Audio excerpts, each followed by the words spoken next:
Now, The Hunt Palmer Show. He needs care and treatment. You are now listening to The Hunt Palmer Show, brought to you by Guarantee Health Solutions on 104.5 ESPN Baton Rouge. Is this a great country or what? Locking down the middle of the day, live from the Raising Cane studio. This is Hunt Palmer.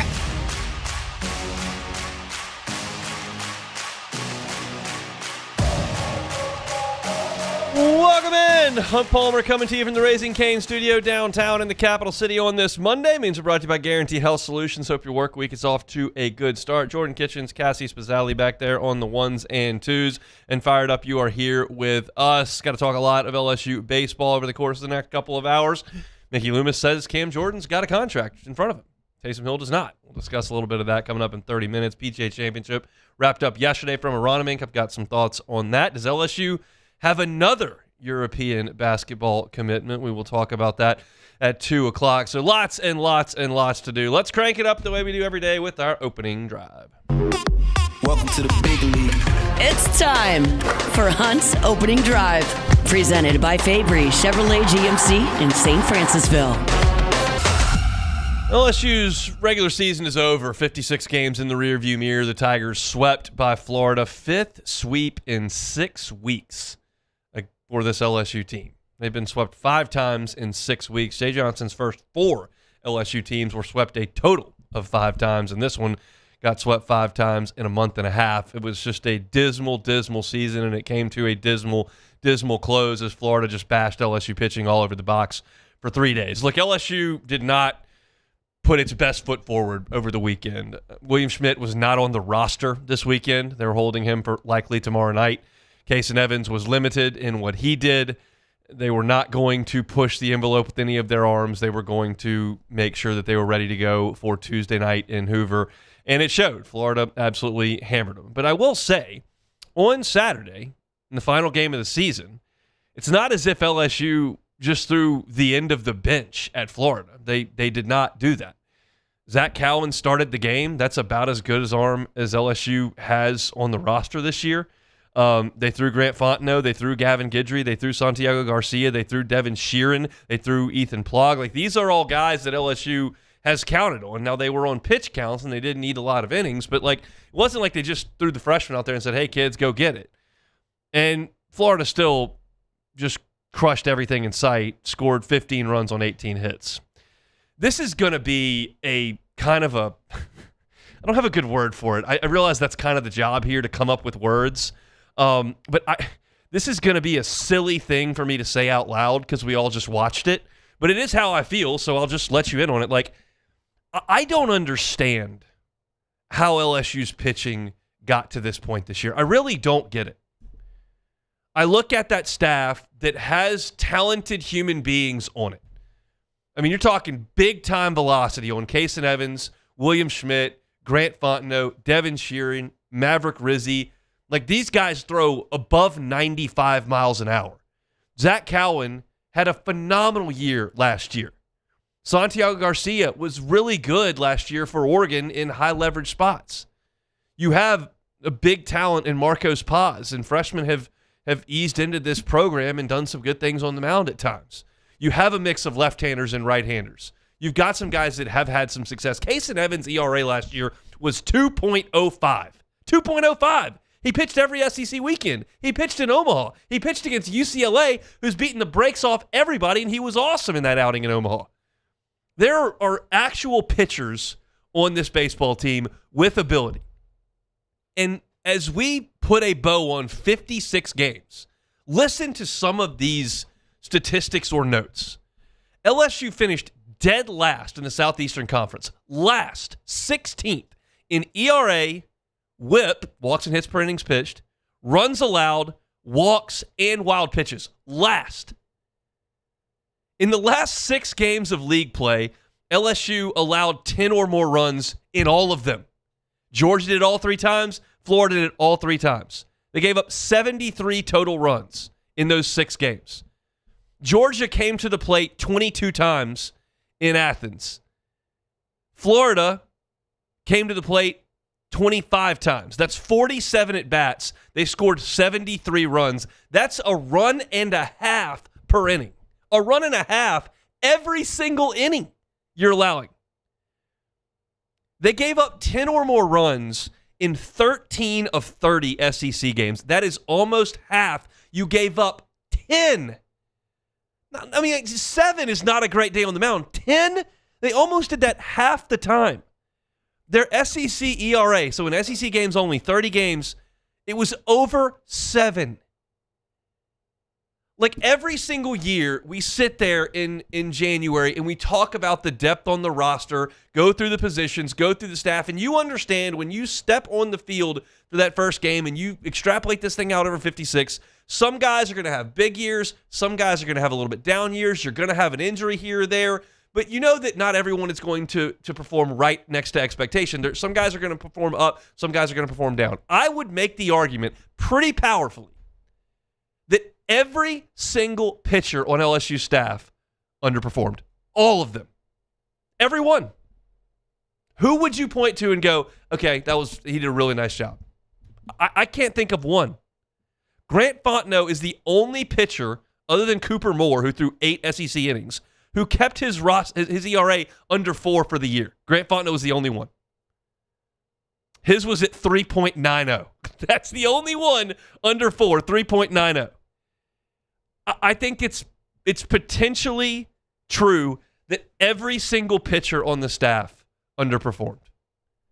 And I hear you all yelling through your dashboard, yelling through your headset, look, that's all on Nate Yeskie. And I would not suggest that Nate Yeskie did a very good job with his team, obviously.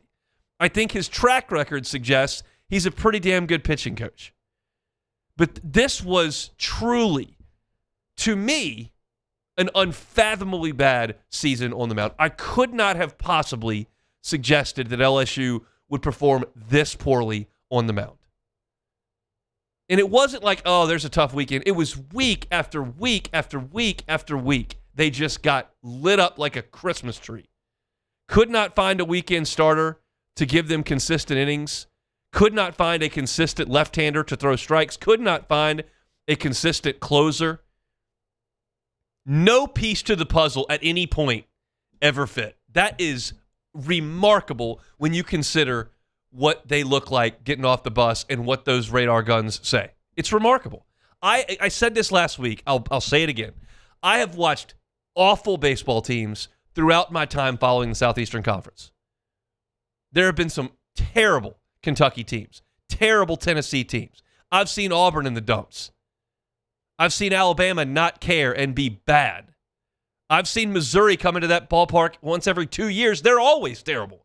And none of them have pitching staffs that have this sort of pedigree and talent. And yet LSU was the worst, and it was just about every night they went out there. Like William Schmidt pitched a couple good games. Evans was brilliant once against Oklahoma. They got South Carolina out for 3 days because South Carolina is atrocious offensively. But game in, game out in league play, it was a 7, 8, 9, 10 spot every single day. And that is just hard for me to wrap my head around. I did a segment 2 weeks ago where I kind of looked at myself analyzing this team preseason and said, you were so wrong on this. Like, what did you miss? And I wasn't alone. Everybody thought LSU was going to be really good. When they got off the field in Jacksonville, they were ranked second in the nation. D1 Baseball loved them. Baseball America loved them. Everybody loved LSU. So I wasn't alone, but I just want to do some introspection and go, how did you miss on this? And the answer is, I don't really know. I was nervous about Kason Evans being the Friday night starter based on his starts last year. I was nervous about William Schmidt and just how poorly he pitched in league games last year when he walked like 11 in 2 innings. I was a little bit concerned about that. I thought Cooper Moore had a pretty high floor, and then you lost him. But I would have suggested that their bullpen would really do a good job of getting guys out. And the amount of regression that Maverick Rizzi showed was staggering.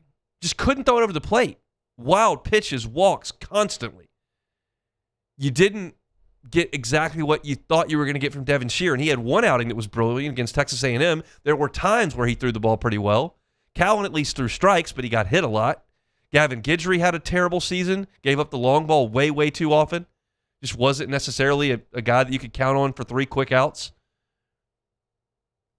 It was, I just don't know how I could have seen a 7 ERA, the worst pitching staff statistically in the SEC. And then you add on to it. And I asked Jay Johnson about this on Saturday. I said, how do you compartmentalize leading the SEC in strikeouts and finishing last in ERA? Clearly, one of those is far more important than the other. ERA matters, strikeouts does not. But you wouldn't see a team that would have the worst SEC ERA, allow the most runs, the most whip, and lead the league in strikeouts. That's such an odd juxtaposition. And so I asked Jay Johnson about it on Saturday, and basically he punted the answer because they want to figure it out internally. That wasn't something he was willing to go on the record with. And I respect that. Like, they obviously have a lot of work to do. And he talked about that. They're in Hoover right now, and they're in meetings because the kids are done with school, and you got a scout to do on Oklahoma, but you've already played them, and that game's at probably 9 o'clock tomorrow night. And like, they're getting some work done on next year's roster and next year's plan. And it's just got to include a massive overhaul of the pitching staff, because there is not one piece to the puzzle that you can point to from this team and have supreme confidence that that's going to translate to next season. Not one. I think William Schmidt can pitch in the SEC. I think Kason Evans can be an SEC starter. I don't know either one of those two things. I think Marcos Paz could be really good. I loved what I saw from Reagan Ricken back on Thursday night. There are pieces to the puzzle that look good, but based on results, based on what you saw on the field, which ended on Saturday, there's not one piece to that puzzle that you can confidently put in there. That's a tough place to start from, but it is what it is. You are the worst pitching staff in the Southeastern Conference this year. That is a mouthful, and it's something that has to get fixed. And to suggest that it's just going to get fixed with the same guys you've got and just developing further is a foolish way to think about it. You have to go get new guys. Not all of them. I'm not saying kick every player off the team that's threw a pitch this year. But there are going to be some guys that need to move on, and you've got to overhaul the pitching staff. Because what we watched for the last 10 weeks was atrocious. Awful. Start to finish.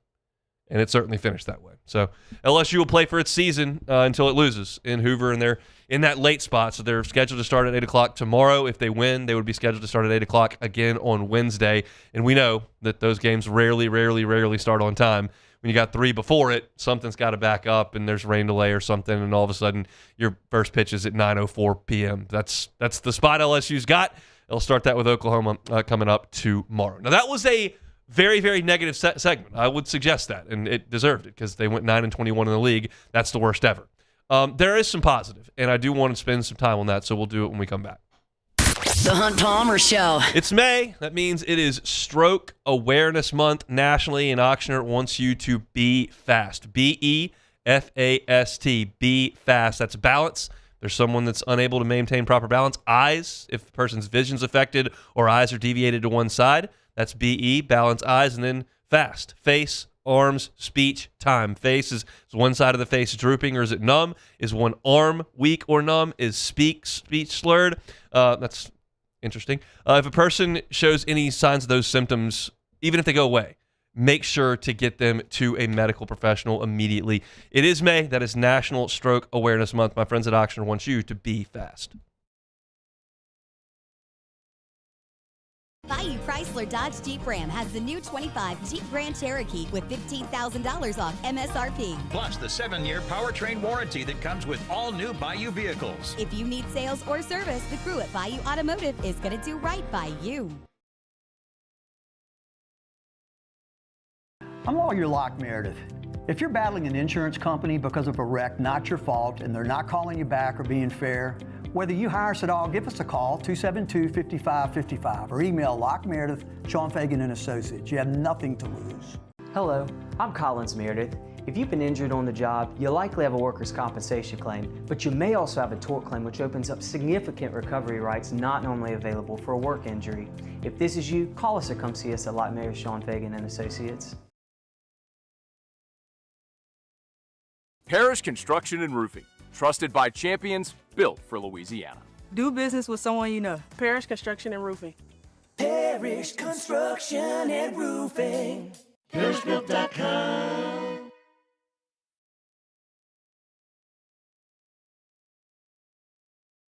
After a decade of working in private duty nursing, I know how hard it can be to find compassionate care for the ones that you love the most. So I started Decision Critical, a premier concierge nursing agency, so we can take care of you wherever you are. Our highly skilled nurses provide exceptional care from the comfort of your own home with personalized packages for short-term, long-term, or even around-the-clock care. Visit us at decisioncriticalbr.com and give us a call today to get started. ED, low T, or simply seeking to optimize your health and performance? Goodwood Men's Sexual Wellness offers a range of discreet services to address your specific needs. We empower men to reclaim their health and confidence. Visit yourgoodwood.com.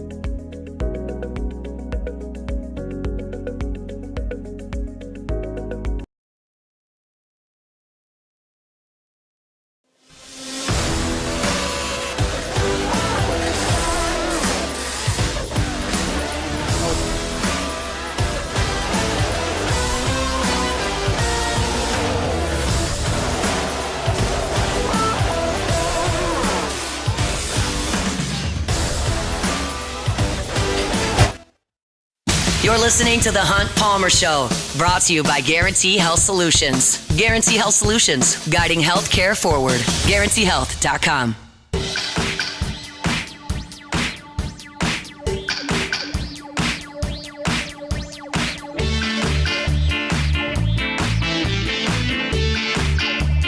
Always remind you about my friends at the Highland Insurance Group. Jonathan Carvo and his team over there are fantastic at what they do. I was actually with Jonathan yesterday chasing a little white golf ball around the field. Enjoyed that, and also enjoyed his conversation about the Highland Insurance Group. Look, he knows and they know in the marketplace right now with commercial insurance that rates are just really tough. They're tough on business owners with the amount of premium that you're being asked to pay. If that's the case and you feel like you're getting squeezed a little bit and you just like a second set of eyes and perhaps the ability to shop for different coverages with different carriers, the Howard Insurance Group is happy to give it a look. Again, they know rates are tough right now, but they do have great relationships and a lot of different carriers that they're contracted with. So if you're a business owner that's had a bad renewal or fearful of the renewal that may be coming up later this summer, contact the Howard Insurance Group and see if they can take a look for you. They are happy to do it. They're here in Baton Rouge. They can help you out statewide. They're online at HighlandIG.com. It's the Highland Insurance Group, HighlandIG.com. All right, let's stick with LSU baseball here for a little bit. I realize this is one of my favorite weeks of the year every year. I love crunching RPI numbers and looking at different post projections, top 8 projections. I think that's one of the most fun things that I do professionally every single year, and to just have that completely out the window this year is such a bummer. To have nothing on the line in Hoover is such a bummer. But it is what it is. It's what the die say when you're 9-21. There's just not anything to look forward to. You just got to play until your season's over. But I did want to throw a couple of bouquets to a couple of players that I believe have just had a phenomenal go of it.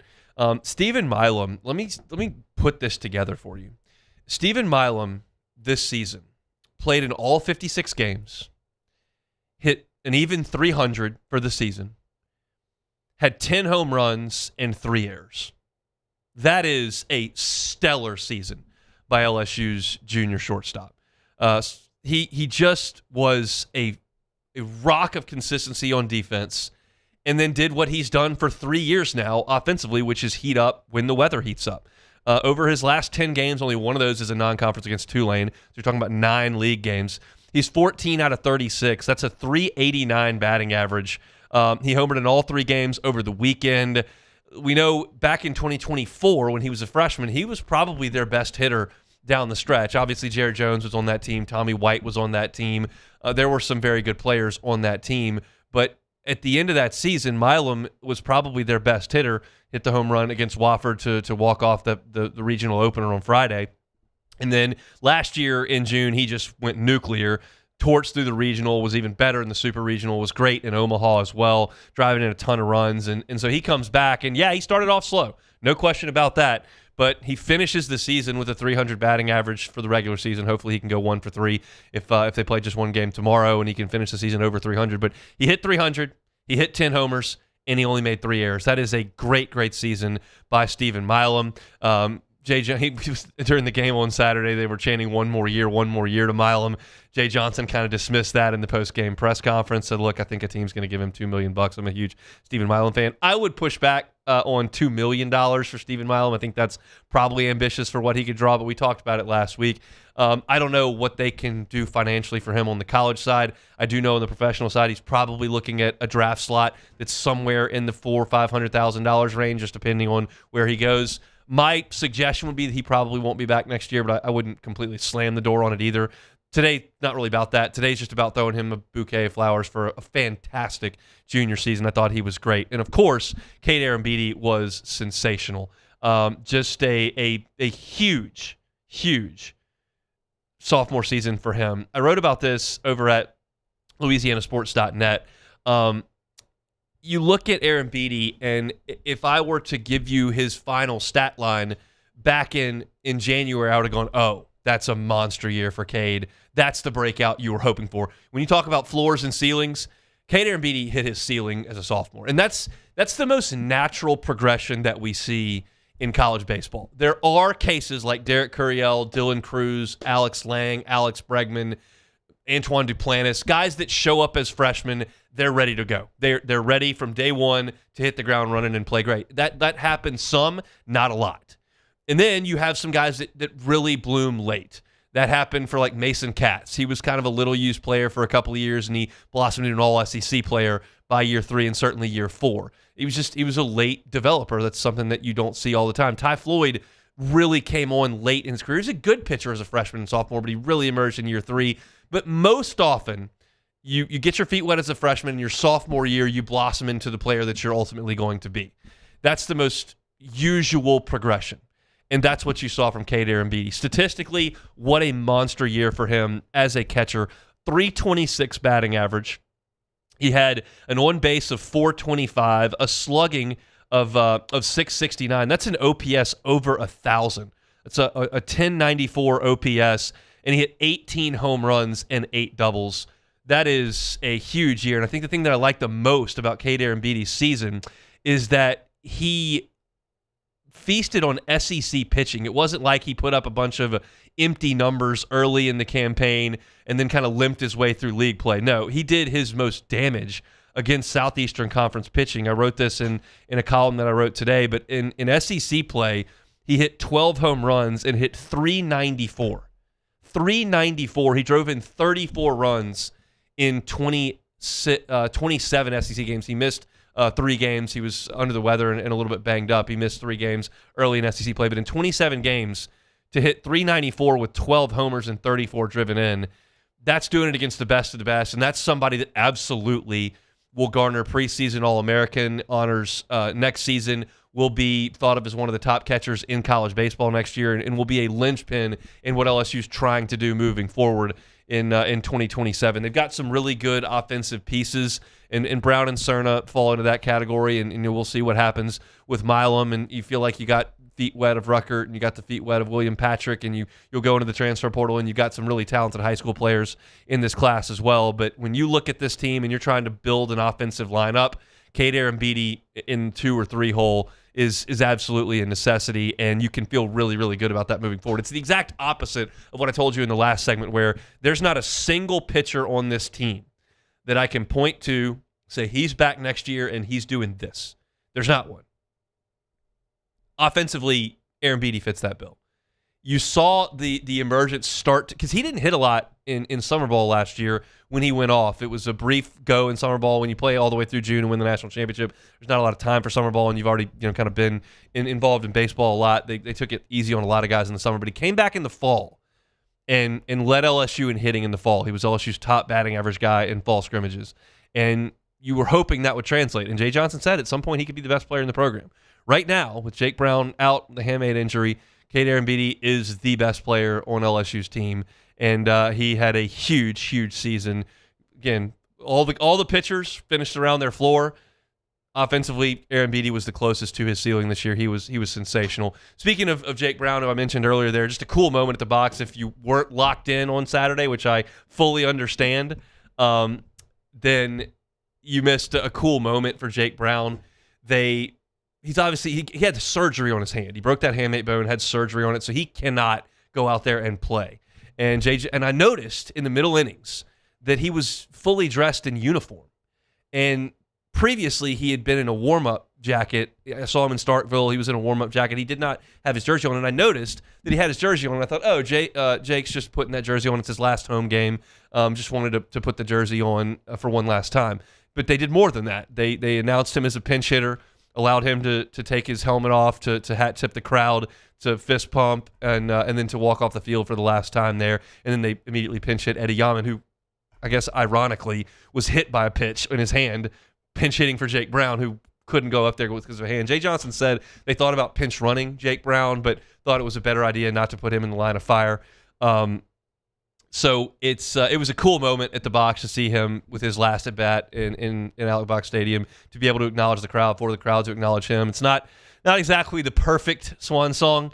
And we've seen some really cool ones. One that I'll always remember was against Oklahoma. Mason Katz and Rafe Rhymes came off the field together in the ninth inning as they were punching a ticket to Omaha. LSU had a huge lead in Game 2 against Oklahoma, and they allowed those guys to come off the field. Dylan Cruz had an unbelievable final at bat where he tripled down the line or doubled down the line. I have a video of it on my phone, but in the Super Regional against Kentucky, his last at bat, he ripped one down the left field line. I think it was a 3-run double, if memory serves, and that was just a huge moment and a cool thing for him in his last time at the box. This is not exactly the way Jake Brown wanted to go out, with a broken hand and his team at 9-20 on the season, but it was a cool moment. So I just wanted to acknowledge that here as we kind of put a bow on this regular baseball season. We'll preview LSU and Oklahoma tomorrow. Tigers are going to try to navigate this thing the best way that they can and make things interesting into the weekend and see if they can't get in the NCAA tournament. They're now in a position that a lot of teams around the country are in this time of year, where you got to go win your conference tournament.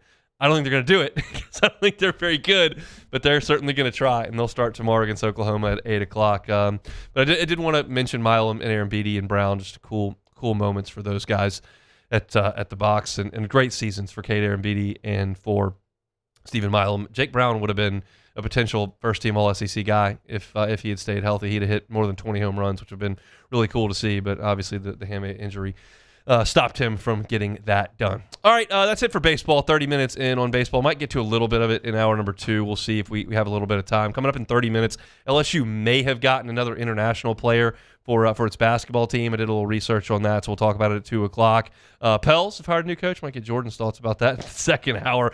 But Cam Jordan, is he coming back to the Saints? And what about Alvin Kamara? We'll talk about both of those when we come back. The Hunt Palmer Show. GoTro's Outdoor Power, GoTrosOnline.com, GoTrosOnline.com. If you're driving on Airline Highway and you see just a mountain of orange inventory, that's GoTro's Outdoor Power. That's their hustler inventory. It's significant. The largest in the state by far, largest parts inventory in the state as well. If you need a new zero-turn mower, it needs to be your first and only stop. GoTros can get you behind the wheel of a new zero-turn mower for about $100 a month. Want financing? They've got it for you for sure. That grass is going to keep growing all the way through October. And now that it's time for warm temperatures, you're getting a lot of rain. So if you need to maintain your property, you need a new mower, contact the guys at GoTro's Outdoor Power. You can start at GoTrosOnline.com, but go see them. Family-owned and operated. Baton Rouge and Gonzales are the 2 locations. Check them out online. GoTrosOnline.com, GoTrosOnline.com. Raising Cane's Texas Toast is a thick slice of bread, garlic buttered spread, grilled to golden perfection, and made to order just for you. Because when you make it right, you can taste it in every bite. Raising Cane's Chicken Fingers. One love. Transform your living space with Lacoste & Young Remodeling and take your home from outdated to outstanding. Redefine your kitchen for the ultimate culinary experience, or elevate your daily routine with a spa-worthy bathroom retreat. Our skilled team brings 3D modeling to life to ensure your vision becomes a reality. We believe luxury should be accessible and offer tailored solutions to fit your budget without compromising quality. So contact us today for a free estimate. Lacoste & Young Remodeling, providing perfect solutions for your dream home. At Bayou Automotive, we believe in a sales process that puts you first. We want you to experience an easy purchase with clear pricing and great service. Let Bayou Ford and Bayou Chrysler Dodge Jeep Ram be your trusted partners in finding your perfect vehicle. The crew at Bayou Automotive is going to do right by you. As a business owner, you're always focused on how you can improve the bottom line. Well, when was the last time you shopped your insurance coverage? Insurance Network of Louisiana can help. If you're a business owner, let my friends at Insurance Network of Louisiana see if they can find you better coverage for less money. They always offer exceptional customer service and partner with only the best providers. So check them out online today at lainsurance.net.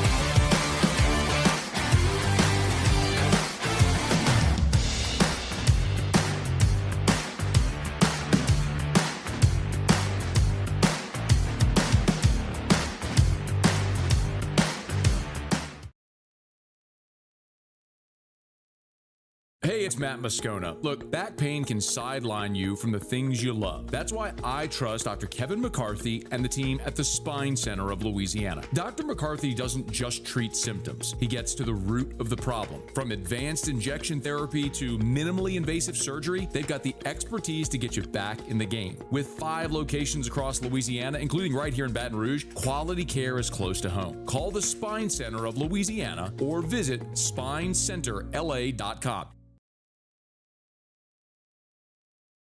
If your office is experiencing performance issues like slow networks, jammed printers. This is the Hunt Palmer Show, brought to you by Guarantee Health Solutions. Guarantee Health Solutions, guiding healthcare forward. GuaranteeHealth.com.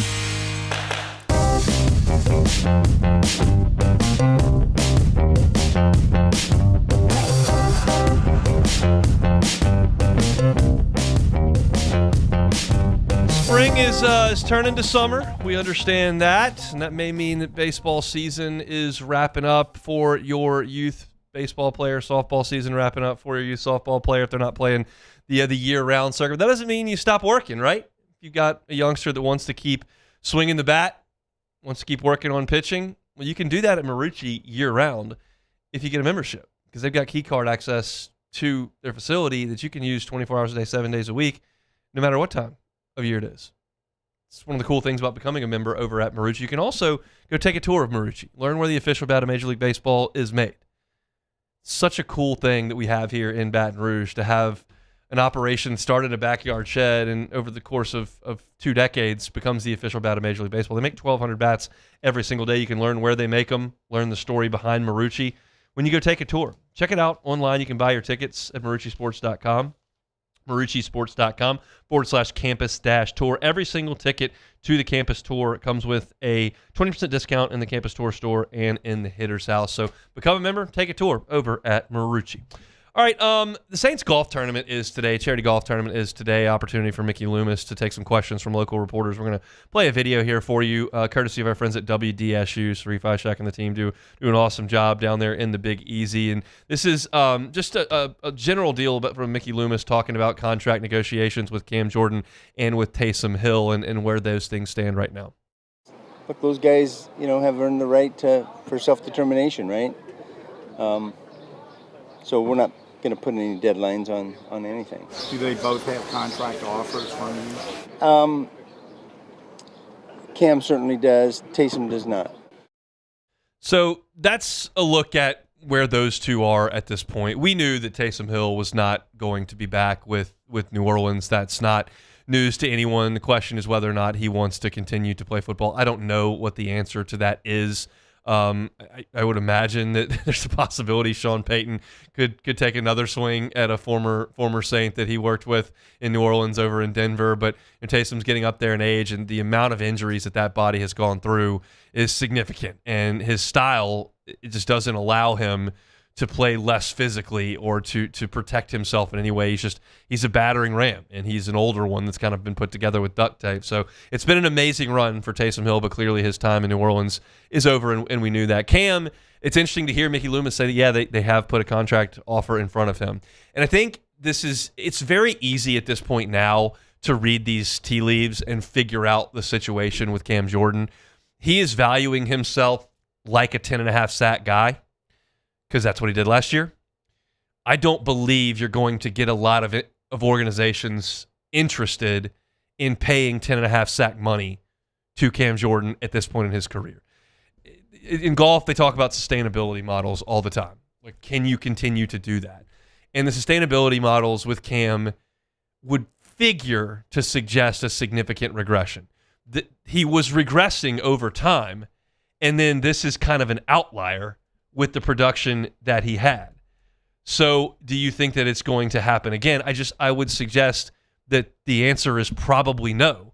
And so to pay him like a guy that's going to be a game wrecker in the NFL is probably not a super wise decision. I mean, you look at his sack numbers, and he was a guy that you could count on for like 10, 12 sacks. I'll go 2013 through 2021. Here are Cam's sack numbers: 12.5, 7.5, 10, 7.5, 13, 12, 15, 7.5, 12.5. Like, you were always right there around that 10 mark. Sometimes 12.5, sometimes 7.5, but right there around 10. And then you started to see that decline come. And you see that he had 8.5 in 22, 2 in 23, and 4 in 24. And it's not like he was missing time due to injury. He played in every game but one over the course of those 3 years. He just didn't have the production. In 2023 and 2024 combined, he had 6 sacks, and he played in 34 games. So the 10.5 is just this huge jump that I don't think you can forecast is going to sustain. And I think that's what the market is telling him. So he's not getting what he wants, and that's why he remains unsigned. It is clear now that you heard from Mickey Loomis, the Saints are interested in bringing him back. This is not a charity deal. They're not, well, we'll throw an offer Cam's way. Like, they didn't do that with Taysom. He's telling you they did not do that with Taysom. They have with Cam Jordan. They see a value in him. It's just not what Cam Jordan thinks it should be. And that's why you're seeing this drag on. And Cam doesn't have to be in a hurry. If Cam comes back to New Orleans, he doesn't need OTAs.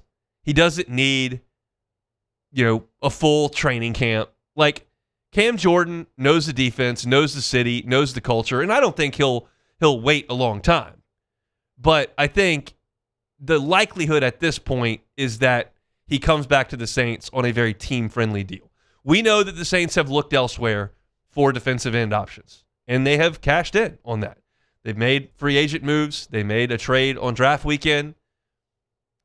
They've got some depth there. Cam's not a must-have. But if you can get him at the right price, absolutely, you bring him in. He's wonderful as a teammate, and he's still got some gas in the tank.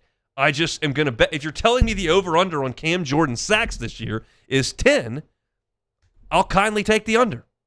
And that's probably what they ought to pay him. And so nobody has jumped to the forefront to make a splash and lure him away like happened to DeMario. And the Saints are kind of holding back, going, okay, here's the offer. Like, if you decide you want to play football, here it is. And we have every reason to believe that Cam wants to play football. We have every reason to believe that he hasn't been wowed by an offer from anyone. We now know there's an offer from New Orleans. And so you put the dots together, and Cam Jordan is to me likely to be a Saint this coming season. It's just not going to be at the number that he probably thought when he entered the free agent part of this calendar with the 10.5 sacks attached to his name. I think that's fine. I've told y'all, when it comes to these lifetime achievement deals, I'm trying to win games, which is why I didn't love the Kamara contract, but the Saints gave it to him. I'm okay with moving on from Taysom Hill. I'm okay with moving on from Mario Davis. And I would be okay with moving on from Cam Jordan. But I also think there's value in bringing Cam Jordan back, as there would have been with Davis. But you got to do it at the right price, and it appears the Saints are in that ballpark. And I think as the days tick away, Not right now, but as the days tick away moving forward, as Mickey Loomis said, there's no real timing on this. I think that he will eventually become a Saint. I think he's going to be a part-time player for this team, and I think you'll get him on a one-year deal. And this will probably be the swan song for Cam Jordan, I would have to imagine. And hopefully he's part of a winner this year, because it's been a minute since the Saints were a winning team, and he was certainly part of some really, really good winning in his early years when he was racking up Pro Bowls and was the first team All-Pro back in 2017. So that's where we are with the New Orleans Saints. Our golf tournament is today. Ross Jackson's got some stories up at LouisianaSports.net. One that I found interesting, and Jeff Duncan is the one that tweeted this. And I don't know where Jeff got this, so I'm just going off of what he tweeted. I have certainly no firsthand knowledge of this. Sounds like the Falcons may have made a phone call to the NFL and said, hey, we hear the Saints want to do this whole dome coming thing. We're out. We don't want to do that. And the NFL said, you're doing it. So it appears that, I can't confirm it, but Jeff's reporting it. Said, hey, the Falcons said they didn't want any part of the dome coming. Well, they're getting it. That's the primetime game, week 4. It'll be an incredible environment inside the dome, and the Falcons didn't want any piece of that. How you feel about that, Jordan? Falcons trying to duck the dome coming?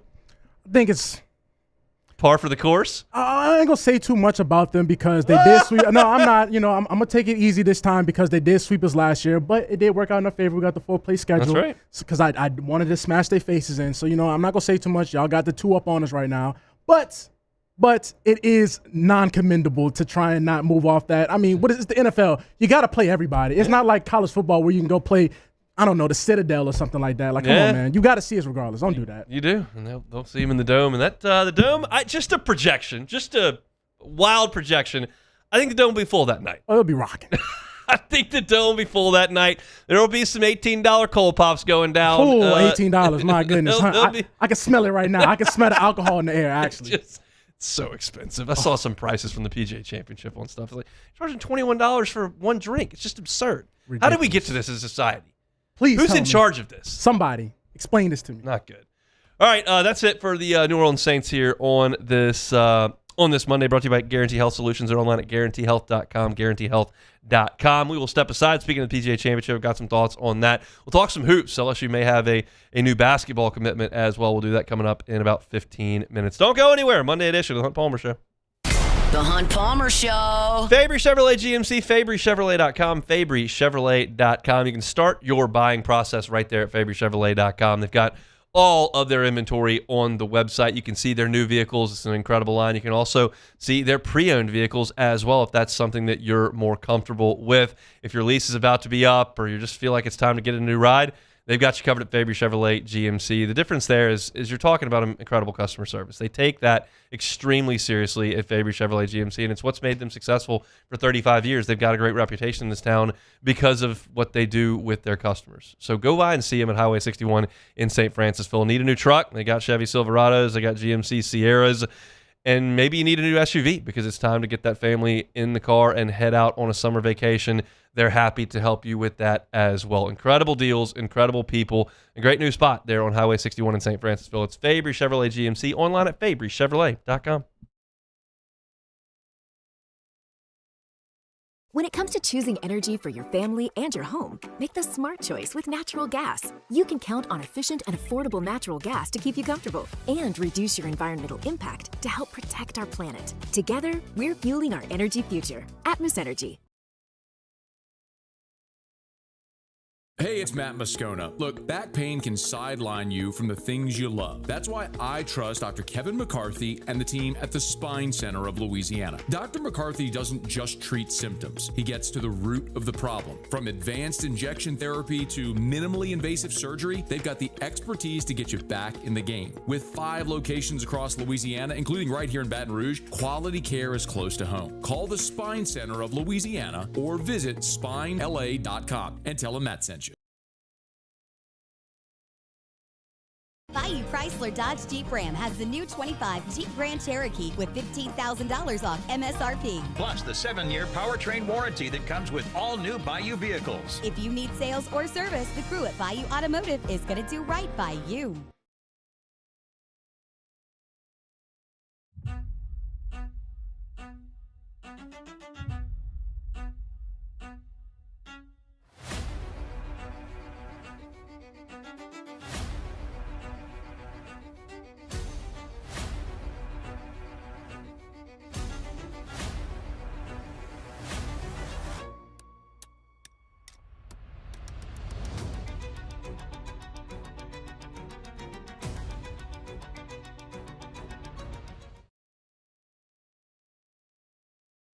As a business owner, you're always focused on how you can improve the bottom line.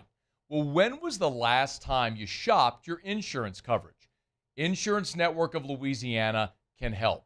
If you're a business owner, let my friends at Insurance Network of Louisiana see if they can find you better coverage for less money. They always offer exceptional customer service and partner with only the best providers. So check them out online today at lainsurance.net. Hi, this is Beth Serena. Welcome to my pool.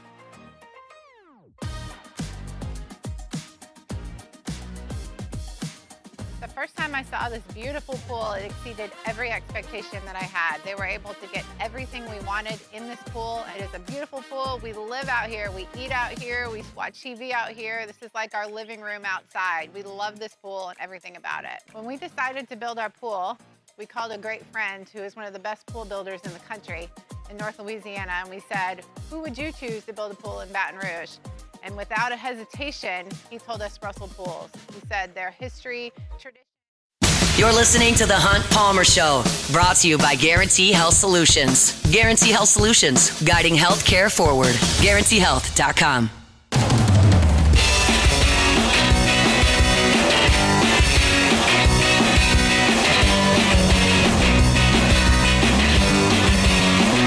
Wrapping up hour number one here on this Monday. It means we're brought to you by Guarantee Health Solutions. They're online at GuaranteeHealth.com, GuaranteeHealth.com. They're rocking and rolling over at Guarantee Health Solutions. If you're in the healthcare space and you feel like you may need some help digitally, making your practice a little bit more digitally, whether you're a dental practice or maybe an urgent care, medical office, hospital, Guarantee Health Solutions can help you become more digital. It can help your patient experience, which can start on the website. How many clicks to care? How difficult is it to navigate on your site? Is it customer friendly? What about the patient journey through your office? Has your front desk been trained to make sure that that's personal and efficient and effective?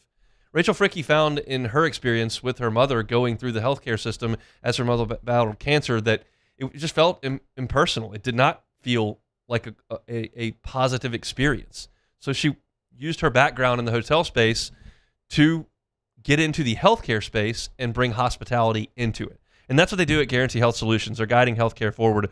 They can help train your staff. They've got resources in that department. They can help build your website, help with your marketing, with SEO. They can help in advertising. They've had incredible successes in a short time. That includes one of their partners going from a 65 to a 90 with the Net Promoter Score in just 3 months. They make a big difference over there at Guarantee Health Solutions. Find them online at GuaranteeHealth.com, GuaranteeHealth.com. All right, the PGA Championship was over the weekend at Aronimink. There's a lot of discussion about it. And the winner was Aaron Rai. He wins his first major championship. And Aaron Rai is a different dude. He's a different cat. This is a guy that is easy to find on the golf course. I noticed him at the Zurich. I went when Rory McIlroy and Shane Lowry were here a couple years ago, and they were playing with Aaron Rai and his partner, and I was like, I don't know a lot about this guy, but one, he wears 2 golf gloves, which you don't see any tour players do that, and 2, he has covers on his irons. For those that don't play a lot of golf, like you're aware of head covers on woods and drivers, but usually irons are uncovered, and Aaron Rai puts covers on them, and it's kind of a stigma in the golf world that you don't really know what you're doing if you're covering up all your irons. Well, this is one of the better players in golf, and he does. And the story behind it is one that'll kind of tug at your heartstrings. Aaron Rai came from humble beginnings in England, and it was a huge investment for his father to buy him a really nice set of golf clubs as he was progressing in junior golf. That was a big chunk for his family to take off. And so what would you do with something that is a huge investment for you? Well, you try to take care of it. So Aaron Rai put covers on the irons, and he just kept doing it as a reminder of where he came from. And I think there's something very admirable about that. Is it practical? Probably not. I'm sure the caddy's not thrilled with it because he has to take the cover off and put it back on every time Aaron Rai gets a club, but he does that, and it's interesting. The thing that I did not like about Aaron Rai when I watched him at Zurich, and this is something that people have talked about, and this is not exclusive to Aaron Rai, but it was very noticeable at the Zurich when I watched him. He is painfully slow playing golf. And because I watched him do that and he was so slow, I found myself pulling against him on television. I was like, this guy's so slow, whatever. But you hear him talk post-round, and he seems like a delightful guy, a very thoughtful guy, and an interesting guy that has these kind of idiosyncrasies where he's using iron covers and he's wearing 2 gloves and he's very deliberate with everything he does. I'll tell you this. I did have a little bit of a beef with one of his answers last night. They asked him how he would celebrate winning his first major championship. And Aaron Rye's answer was, I'll probably go to Chipotle. What? You probably go to Chipotle? Can we do something more fun than that? After winning a golf tournament? He just won his first ever major championship. He beat Scotty Scheffler and John Rahm and Rory McIlroy, Xander Schauffele. All these guys were in the mix on Sunday. It was a logjam of epic proportions. You didn't know who was going to win. He comes out and smokes them with a 65, and then he tells me he might go get a burrito bowl. Oh, no. Some carne asada. No way. Give me something. Yeah, I need a steak. I'm not saying everybody's got to go shotgun Natty Lights or go crazy, but do something. I need a better celebration than Chipotle. Yeah. That to me, that's a check in the wrong box. I'm sorry. That's a negative for me. No, 100%. I agree with you. As a food type of guy, you have to have something exclusive after winning something of that proportion. You can't go get you can get that any day. You can go get Chipotle. I mean, I liked Peyton Manning's answer when he was in Denver and they won the AFC. Okay, he said, "I'm just thinking about getting a Bud Light in my mouth as fast as possible." I was like, "Okay, I kind of like that." And I promise you, there was one in his locker waiting for him after the game. No, well, so apparently it was a bit of a hot topic because Denver's Coors country. Oh yeah, and Coors so Light, they had to that was a kind of a back and forth there. But I need Aaron Rye to give me a little more juice than I'm going to go over there and get some guac. I'll go extra guac with the 1.7 I just cashed. See, and I hate to say that because it's such a Derek Carr answer. That's why I tried to stay. Once you said Chipotle, I was like, I think I heard somebody say exactly that. Just give me a little bit more juice than that. It was a great golf tournament. I really enjoyed it. I enjoyed the amount of people that could win. A bunch of the Live boys were up there. Rahm played really well. Cam Smith showed up out of nowhere. Saw Joaquin Neiman playing well as well. So a lot of Live boys were in contention, but Rye smoked them, and a lot of folks loved the golf course. A lot of folks didn't like the golf course. I thought it played really good. They got great weather conditions. It was firm and fast, and the leaderboard was really good. I like the storylines. I like emotion and passion, and Aaron Rye just doesn't give you any of that. The Chipotle answer is one thing, but he just you never saw a huge emotional. He makes a 90-foot putt. I think it was on 17. I'd be going bananas on that. He swells his lead up to 4 shots. He's probably going to win the tournament. It goes in from a mile out, and he just kind of starts walking after it. Maybe that's why he plays well, because he keeps his emotions under check. But I like Tiger fist pumping, going crazy. Scheffler doesn't do any of that either. But I like some emotion. I like some drama, some history, and kind of what you got was a very, very nice man who has iron covers and 2 gloves. Winning a golf tournament that felt kind of over for the last hour and a half they were out there. So it just it left me wanting a little bit more than it did because of the winner. But I am thrilled that the Live boys did not get the win. Can't have the Live boys up there getting W's yet until the sport folds. Until it's over. Until it folds. Then at that point I'll have to relent and the guys will be back on tour. But right now we're pulling for the tour guys. One for Aaron Rye who. Comes from very, very little and worked his way all the way up through. And I have one more thing. I have 2 minutes, so I can do this. He said his wife beats him a lot in golf. She is a professional golfer. I don't think I believe that. This is a top 50 player in the world. Yeah. She might beat him some, but I don't think she beats him a lot.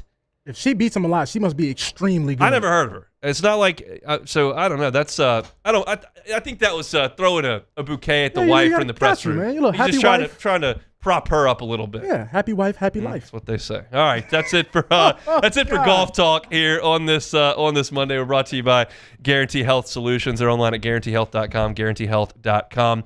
Fast moving first hour. Talked to baseball for the first 30 minutes. I started the show today lamenting LSU's pitching, and I truly don't know how we got to this point. And I expressed that in the first segment. So if you missed it, you can go catch it on demand wherever you find your sound. Search Hunt Palmer Show. It is right there at the top of the show. Worst pitching staff in the SEC. It's really, really hard to fathom. They gave up 10-plus runs in the last 6 league games that they played. Awful stuff. So I started with that. But then I transitioned to some positivity. So if you're thinking you'd rather get your work week started off with a little bit more positivity, I talked about Kate Arambidi, Stephen Milam, and Jake Brown in the second segment of the show today. I just thought those 3 guys had fantastic seasons and deserved their flowers as well. So that's the LSU baseball talk. We talked Cam Jordan and Taysom Hill there at 1:30. You heard from Mickey Loomis saying that they have a contract in front of Cam Jordan. They do not in front of Taysom Hill, so there's obviously some transition going on there. You can find all my Saints content at Hunt on Saints. Ross Jackson was out at their golf tournament today, and he's got some stuff up at LouisianaSports.net that you can find. Hour 2, we're going to start with some basketball. LSU's got potentially another commitment, and it's in line with the rest of them. We'll pause for national headlines at Sports Center. Back with Hour 2. The Hunt Palmer Show. Boudreaux's Electrical Services. Boudreaux's Electrical Services. You need a Generac home standby generator? Well, you can get one from Boudreaux's Electrical Services. And you're going to want to, because you're going to want to work with the local team. Neil and Melissa Boudreaux have been running Boudreaux's Electrical for 40 years. Their son Justin does an awesome job as well. They'll get you set up. They come on out to the house, survey the situation. You decide to move forward with that Generac home standby generator.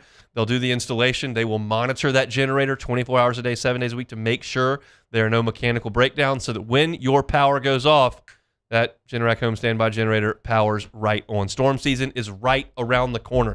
The time to get that Generac home standby generator is not when the storm is in the Gulf. Too late. Time is now to make that happen. Give yourself the peace of mind of knowing that you're not going to have to deal with power outages. You can give them a call at 985-397-1562 or 225-300-9389. That's Boudreaux's Electrical Services. Boudreaux's Electrical Services online at boudreauxelectrical.com.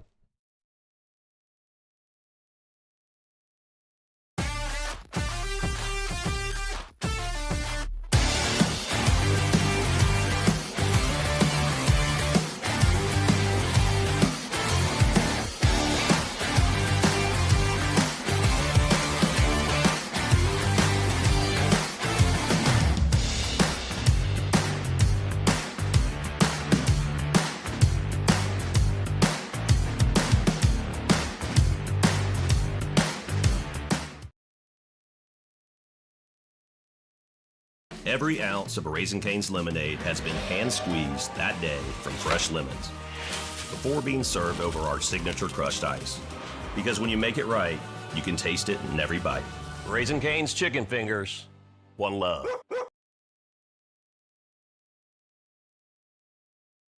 After a decade of working in private duty nursing, I know how hard it can be to find compassionate care for the ones that you love the most. So I started Decision Critical, a premier concierge nursing agency, so we can take care of you wherever you are. Our highly skilled nurses provide exceptional care from the comfort of your own home with personalized packages for short-term, long-term, or even around-the-clock care. Visit us at decisioncriticalbr.com and give us a call today to get started. When it comes to industrial construction, River Parish Contractors can do it all. Mechanical, structural, custom fabrication, specialized welding, and turnaround services. Strategically located in between Baton Rouge and New Orleans, we have the local team with the experience and commitment to safety to manage the most complex industrial projects. Period. Here's the deal. Partnering with us means your project is delivered on time, on budget, and most important, safely. River Parish Contractors, let's get building.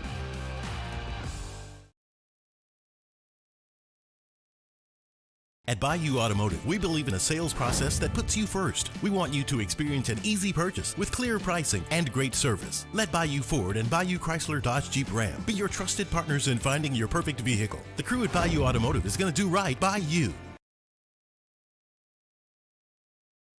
Hey, it's Matt Moscona. Look, back pain can sideline you from the things you love. That's why I trust Dr. Kevin McCarthy and the team at the Spine Center of Louisiana. Dr. McCarthy doesn't just treat symptoms. He gets to the root of the problem. From advanced injection therapy to minimally invasive surgery, they've got the expertise to get you back in the game. With 5 locations across Louisiana, including right here in Baton Rouge, quality care is close to home. Call the Spine Center of Louisiana or visit spinela.com and tell them Matt sent you. At Ochsner, we know healing is a team sport. That's why we've partnered with world-renowned orthopedic surgeon Dr. James Andrews to create the Ochsner Andrews Orthopedics and Sports Medicine Institute. Whether you're a professional athlete or a weekend warrior, Our team of specialists are dedicated to getting you back in the game. This is SportsCenter. I'm Nick DeLuca. Conference finals are set in the NBA. In the East, the Cavs winning Game 7 last night to take on the Knicks, while the Thunder and the Spurs open up the Western Conference final tonight. ESPN's Brian Windhorst says it's a great test for just how ready Wemby and San Antonio are. This really, to me, is a referendum on whether or not it's Victor Wembanyama's league. I believe it will be a league that he owns at some point. Maybe that some point is now. This is a great opportunity. Windhorst on Get Up. Game 1 tip-off 8:30 Eastern tonight. Elsewhere, the Pelicans are hiring former Magic coach Jamal Mosley as their next head coach. The two sides agreeing to a 5-year deal today. Spent the past 5 seasons with Orlando, reaching the playoffs in each of the last 3. All first-round exits. Was fired after the Magic's Game 7 loss to the Pistons in Round 1. NFL Spring League meetings beginning tomorrow. Minnesota, the likely host for the 2028 NFL Draft, pending owner approval. Hey, it's your resident Super Bowl champ, Chris Candy. Coming up Tuesday, I'll tell you why James Harden is the player with the most on the line in the Knicks-Cavs series. It's Unsportsmanlike weekday mornings at 6, right here on ESPN Radio, ESPN2, and ESPNU.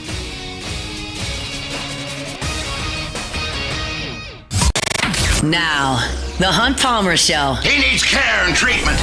You are now listening to The Hunt Palmer Show, brought to you by Guarantee Health Solutions on 104.5 ESPN Baton Rouge. Is this a great country or what? Locking down the middle of the day, live from the Raising Cane studio. This is Hunt Palmer.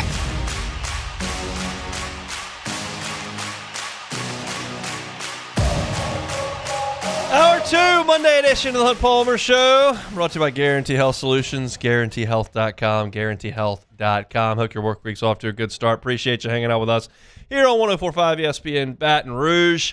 I want to talk some basketball here. Will Wade is putting together his first team at LSU in his second round here in Baton Rouge. And I got to be honest with y'all, I'm having some trouble following his roster construction online. I think of myself as a pretty good interneter. I'm pretty good at it. I can tell when stuff is fake or a troll.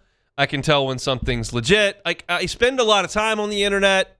I work for a website. I'm pretty good on the internet, but I struggle with this basketball stuff because we're dealing with fake LSU media outlets and we're dealing with international media outlets that I'm unfamiliar with.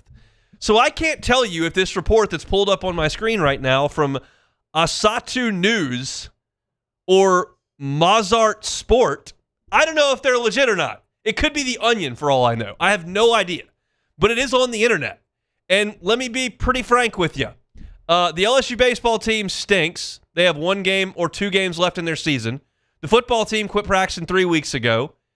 I don't have a lot else to discuss when it comes to stuff on the field. The Saints are practicing. Rookie minicamp's over. They don't have OTAs for a little bit. The draft's done. They don't play football games here for 3 months. I'm looking for things to discuss, and this potentially could be one of them. Now, I am telling you outwardly, I feel like there's a reasonable chance this is legitimate. There's also a non-zero chance that this is completely made up. But I've told you that in advance, so I can't really get in trouble now. I just discussed it, and if I'm completely wrong, we'll just forget I ever did it, right? I'm being honest. I don't know if Asatu News is a legitimate sports outlet in Israel. I have no idea. I'm used to tracking the transfer portal on 3 and 24/7. I'm pretty good at that. I know when Hayes Fawcett says something, it's pretty legitimate. I don't know who wrote this story. Rina Maharani. Not real sure about the credentials on Rina. No clue. But it's written. It's on the internet. It's got to be true, right? So here's what it is. It says LSU Tigers basketball secures commitment from guard Yam Madar. Now let me tell you about Yam Madar. Yam Madar is from Israel. He is a 6'3" guard. He was drafted in the NBA draft. This is not the first guy that's been tied to LSU that was drafted.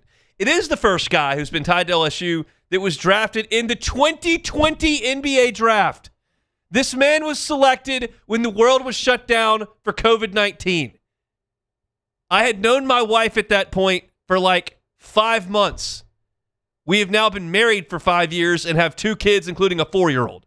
This guy's been playing basketball the whole time. So there's 2 sides to this coin.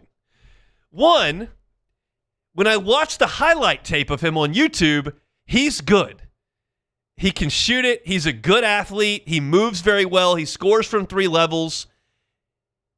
I'm good with that. I like LSU getting a 6'3" combo guard with a history of 40% three-point shooting, 85% from the free throw line, and a very good athlete. That's a good piece to the puzzle.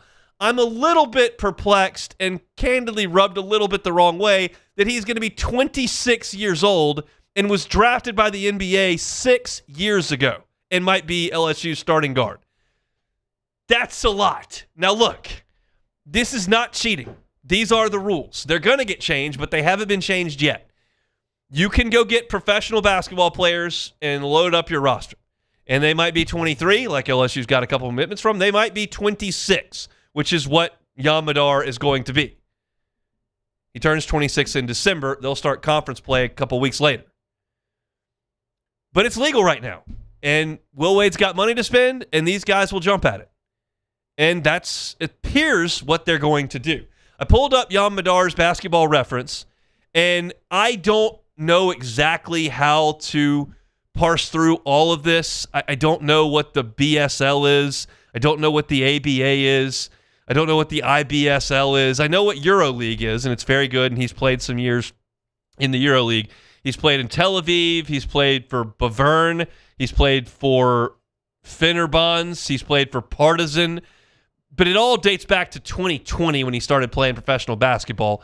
Over the course of, I guess that's 6 years of play with a lot of different teams and a lot of different leagues, he's a 48% field goal shooter.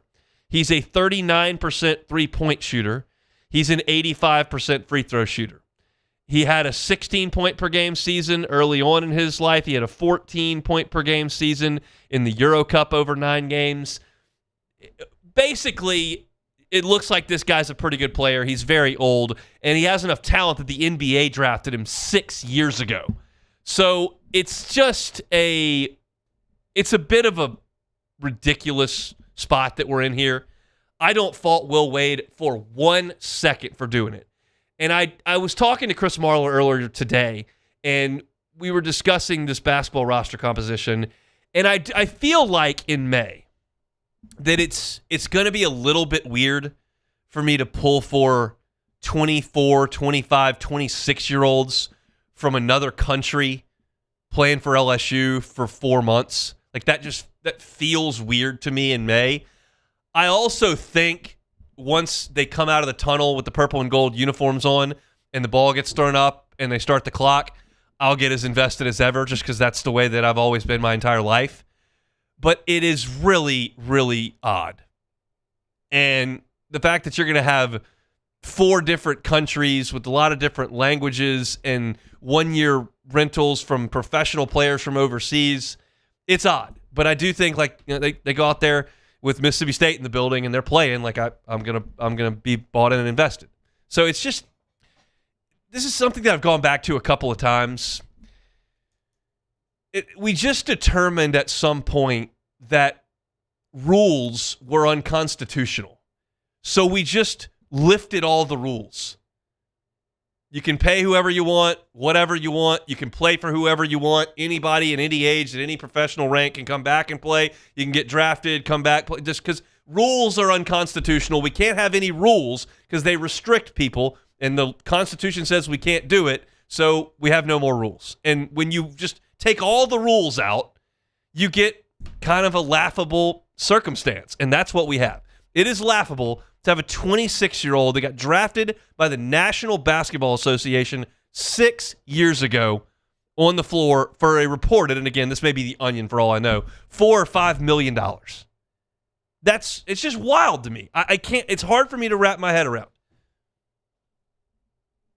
But Will Wade knows that you got to go get players, and he's late to the game here, and the best players that are available are professional European players. They're better than a lot of the guys in the transfer portal currently. So he's got to get the best players. He's getting the best players. Jan Madar looks like a damn good player to me. 6'3", combo guard, good athlete, can fill it up, get to the bucket. NBA thought he was pretty good. Been playing in Tel Aviv. 26, bring him on. The question is LSU going to be better than the Pelicans? Jordan. Listen, man. At this rate, because you already threw me off with the guy's 26 years old. I just turned 26, and I've been 3 years removed from college. Yeah. So that right there, the whole, like, these guys are so old just takes the essence out of what college sports is really about at the end of the day. I get it. These guys got to get paid, the money thing and all this, but we're talking 26 years old. 26. I just turned 26. Big blow to Hapoel Tel Aviv. That's a team that was in the IBSL, which I'll click on to see exactly what that is. That's the Ligat. So I want to know this. Next year, yes. Do you feel like the priority needs to shift towards high school recruiting? Next year, I believe they will have put in the 5-to-play-5 system. Okay. Which will disqualify these professionals because they're too old. You have to be 5 years out. You have 5 years out from high school or when you turn 19. Okay. And so that's going to take out all these professional guys. 26-year-olds. And yes, LSU will get back in the portal. But Will Wade said in an interview with someone that there were only 9% of the guys in the portal that were good enough to play for LSU on an NCAA tournament team by their evaluation. So there just weren't as many good players in the portal this year. Okay. And so he wasn't willing to take lesser players. He just had to go to a different place to find players. Okay. So you never know. That's the thing. Jay Johnson has said this before too. You kind of control the faucet of your high school recruiting. There are so many players in all the sports. You can find your signing class that fits your specifications. 100%. In the portal, you don't control the inventory as much, and you can't evaluate it as properly because they're in the portal and they want to sign 5 days later. Yeah. So like you got to work with what you've got, and you never know what's going to be there. So in this instance, Will Wade opened the door and just didn't see enough. Like, well, where are players? Europe's got players. Okay, let's go get them. So I think he will prioritize high school, but I think that the majority of his teams are going to be built through the college transfer portal, like most are. But this year was just a weird circumstance. Yeah. It's just weird knowing that you don't have any incoming freshmen to like build on towards next year. So you got to start from ground zero. And all these guys you're bringing in are going to be gone. Gone. Yeah, they're all gone. They can't even play no more once you say it. So it's like you got to start from ground zero again, basically, is what I'm hearing.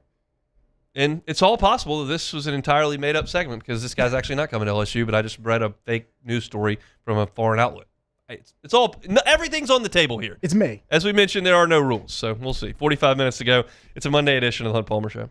The Hunt Palmer Show. First American Bank and Trust. First American Bank and Trust. FABT.com. FABT.com is that website. Man, they're doing a really cool thing coming up on Wednesday, giving away 500 flags at their Dutchtown location. If you're looking for a flag, get on by First American Bank and Trust on Wednesday. They want those flags flying for Memorial Day, which is coming up on Monday.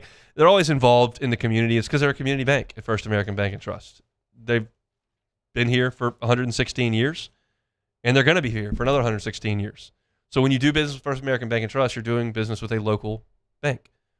Every decision that's made is made locally. So if you're looking for a commercial loan, looking for a personal loan, First American Bank and Trust needs to be who you do business with, whether you're up the I-12 corridor in St. Tammany or Tangipahoa, maybe down the bayou, St. John, Lafourche, Terrebonne. First American Bank and Trust, happy to help you out with that. They're online, FABT.com, FABT.com.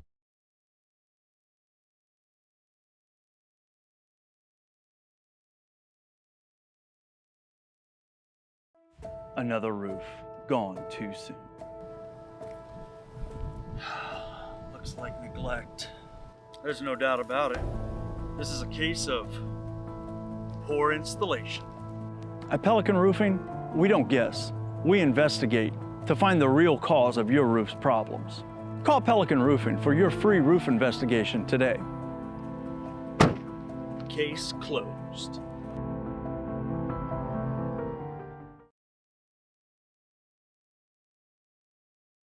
man, age is just a number. Don't let it dictate how you feel.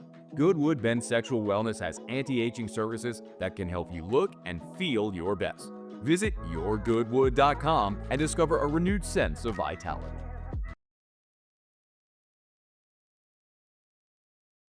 After a decade of working in private duty nursing, I know how hard it can be to find compassionate care for the ones that you love the most. So I started Decision Critical, a premier concierge nursing agency, so we can take care of you wherever you are.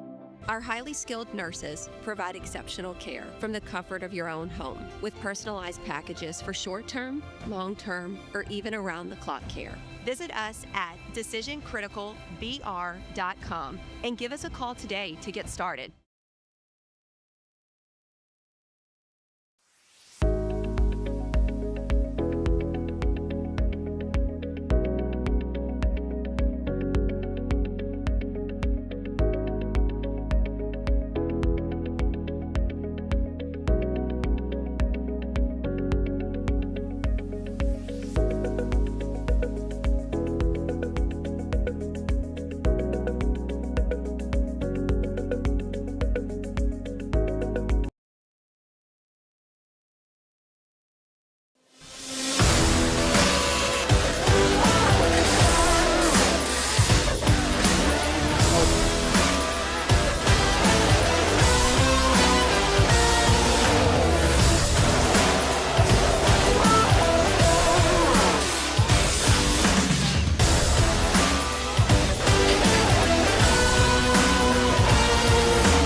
You're listening to The Hunt Palmer Show, brought to you by Guarantee Health Solutions. Guarantee Health Solutions, guiding healthcare forward. GuaranteeHealth.com.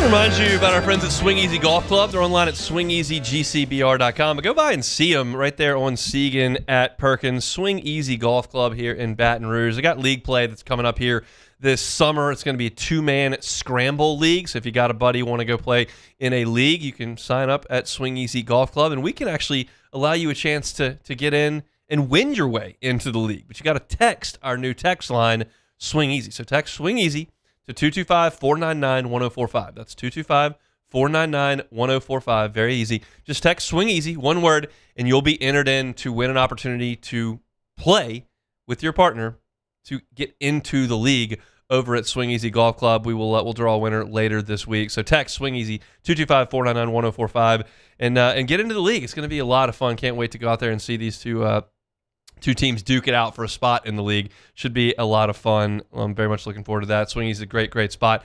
If it's too hot or it's raining, want to get some golf shots in, Swing Easy Golf Club, great spot. Segan at Perkins.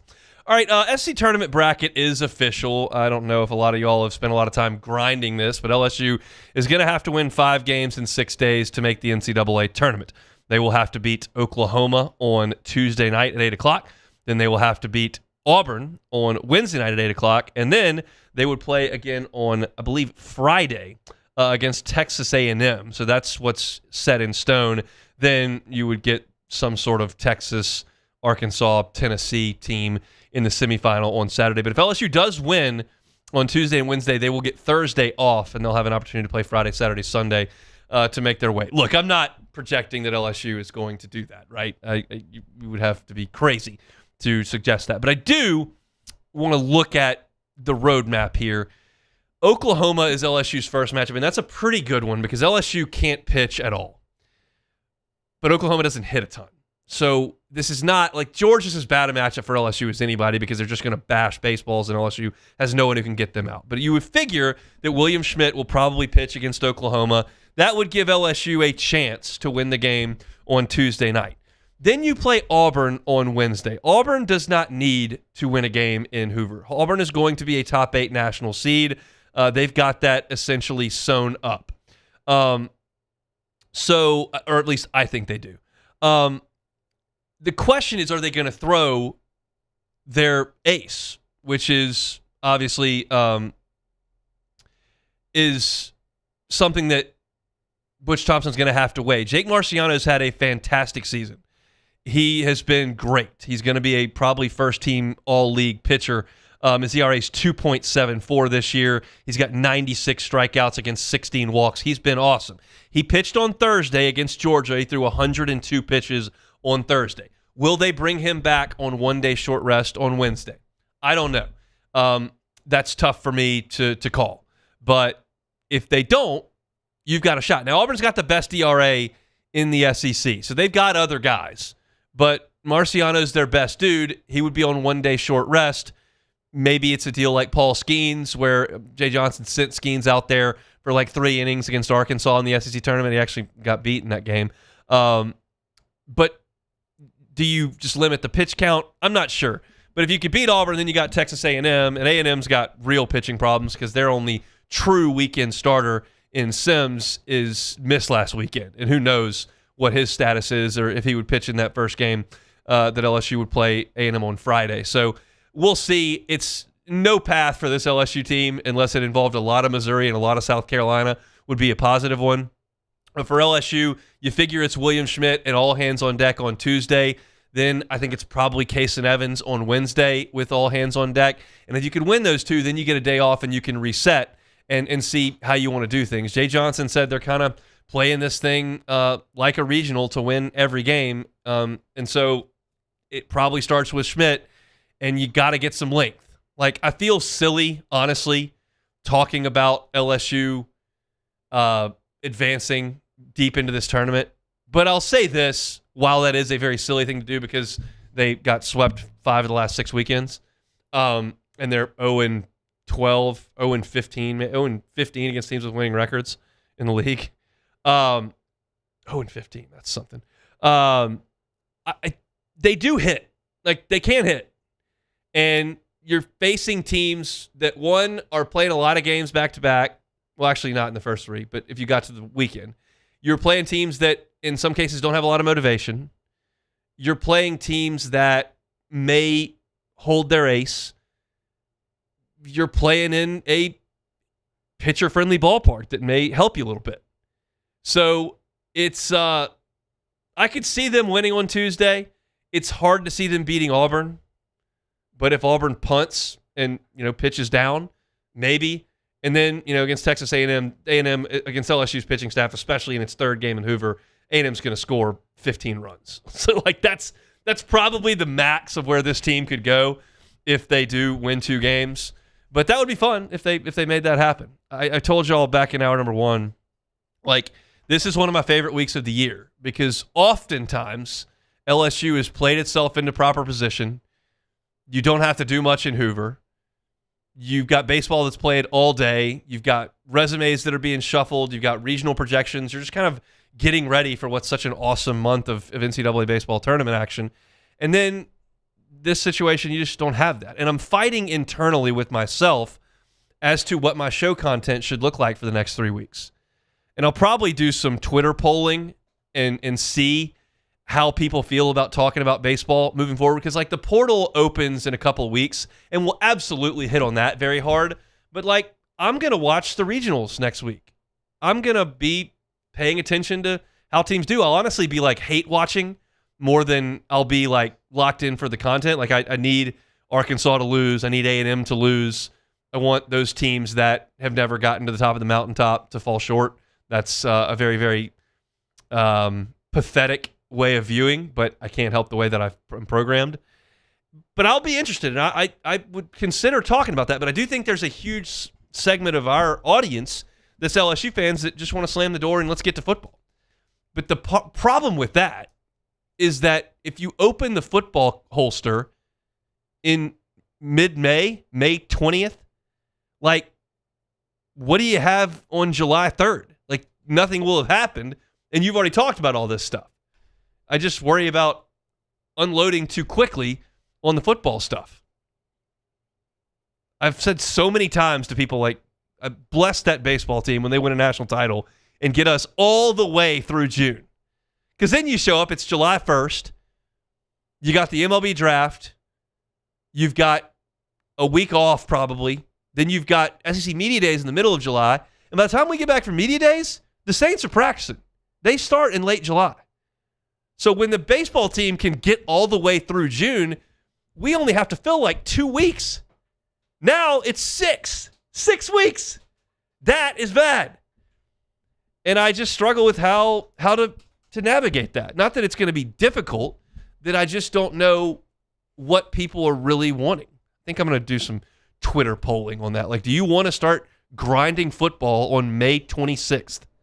It honestly, the way how Lane Kiffin is on fire right now, he's probably going to give you at least 3 to 2 topics in between that time. He's going to give you something. Yeah, I mean, Vanity Fair, he can't Twitter. stop himself. He literally cannot stop himself. He's going to give you at least 2 to 3 things, Hunt. You got to count that in. I mean, yeah, I guess that's it. It's just, but do we want to start talking about, like, the Saints' third guard? Do we want to start talking about LSU's nickel defense? Like, or do you want to talk about, hey, Ole Miss is in a winner-take-all game in the Hattiesburg Regional? Like, does anyone care about that? I do, but I don't. I'm not the listener. You're right. I'm not in charge. Like, I'm not catering to me. I'm catering to people that are listening. Or the text line. They can text it in.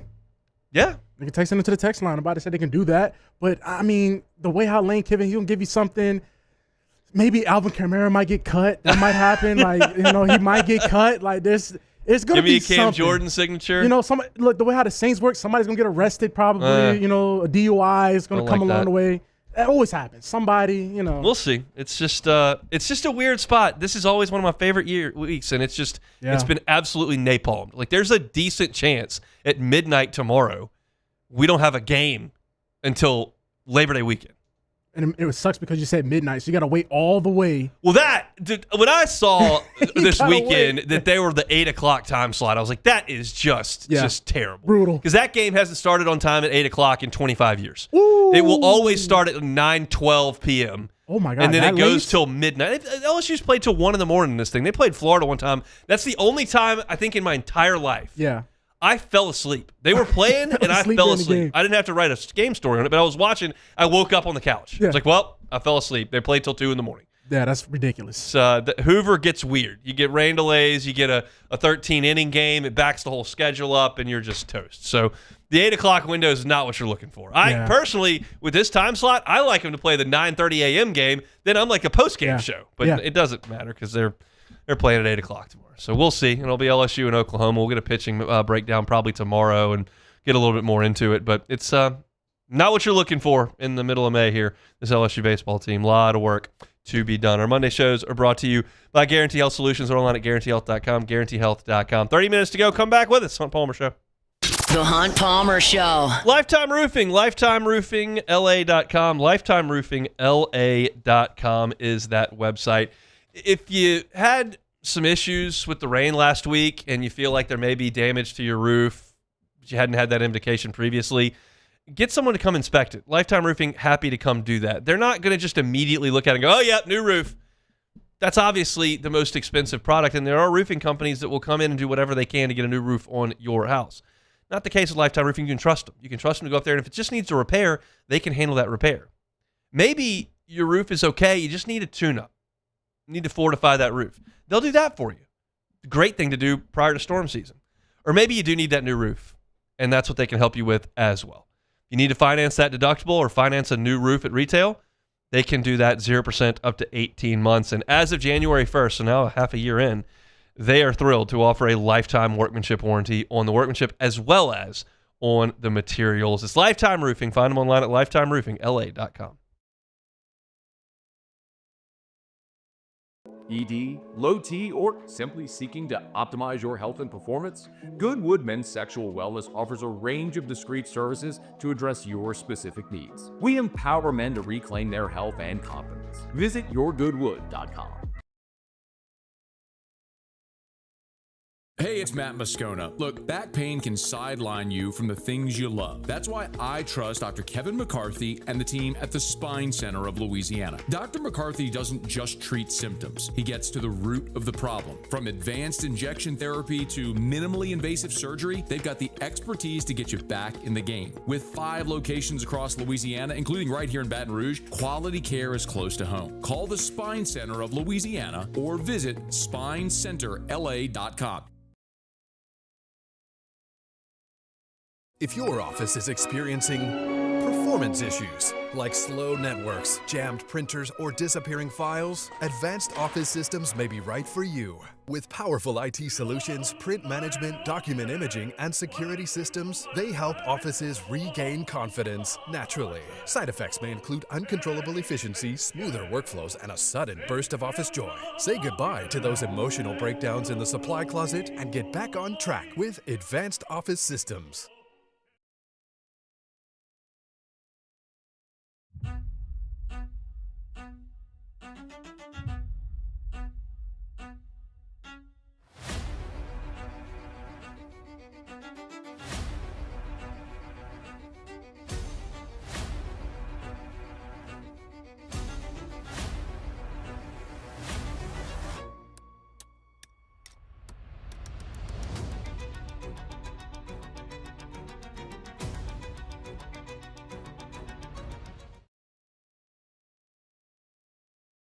As a business owner, you're always focused on how you can improve the bottom line. Well, when was the last time you shopped your insurance coverage? Insurance Network of Louisiana can help. If you're a business owner, let my friends at Insurance Network of Louisiana see if they can find you better coverage for less money. They always offer exceptional customer service and partner with only the best providers. So check them out online today at lainsurance.net. At Auctioner, we know healing is a team sport. That's why we've partnered with world-renowned orthopedic surgeon Dr. James Andrews to create the Auctioner Andrews Orthopedics and Sports Medicine Institute. Whether you're a professional athlete or a weekend warrior, our team of specialists are dedicated to getting you back in the game. So whatever your reasons are for reaching your personal best, we've only got one: you. Auctioner. You're listening to The Hunt Palmer Show, brought to you by Guarantee Health Solutions. Guarantee Health Solutions, guiding healthcare forward. GuaranteeHealth.com.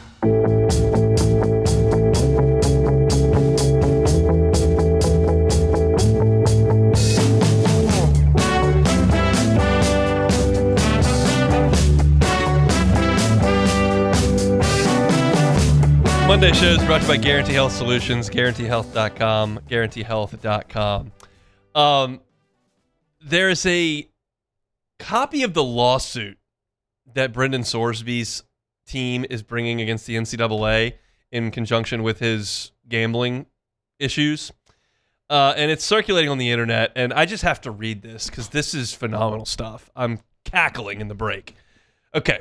So if y'all aren't aware, when Brendan Sorsby was at Indiana, he placed a lot of bets regarding Indiana football. And that's going to bring his eligibility into significant question for the upcoming season. Obviously, Texas Tech is planning on him being their quarterback. He was in the portal. LSU got a visit from him, and he ended up at Texas Tech. But he's checked himself into rehab for gambling, and they're trying to clear this thing up so that he can play football. And this is from the lawsuit that the attorneys have drafted. It says, freshman year, Mr. Sorsby placed small bets, typically between $5 and $50, in support of Indiana. In other words, he placed bets on Indiana to win a game or score more than a certain number of points, or for the quarterback to throw for more than a certain number of touchdowns or yards. He rationalized these bets as a way to feel more connected to the team, rooting for his friends and feeling like he had a real stake in games despite being otherwise uninvolved. He never placed any bets against Indiana or against any player on the team.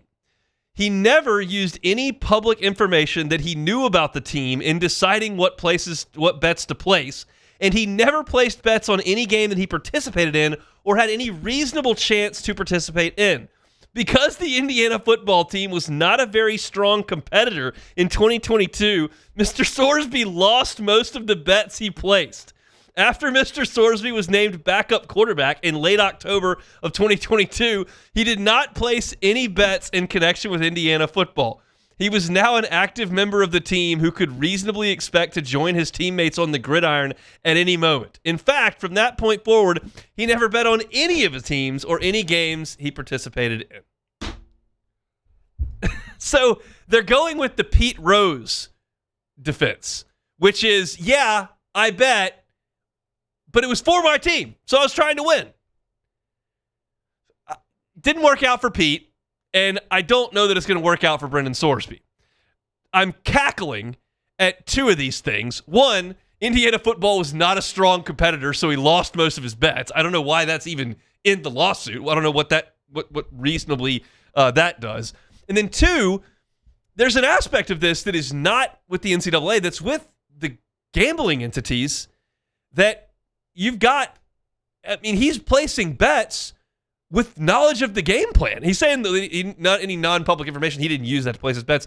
BS. He's in there. He knows if they're out there going to air it out. He knows if they're going to try to take the air out of the football and run it. Like, he does have information.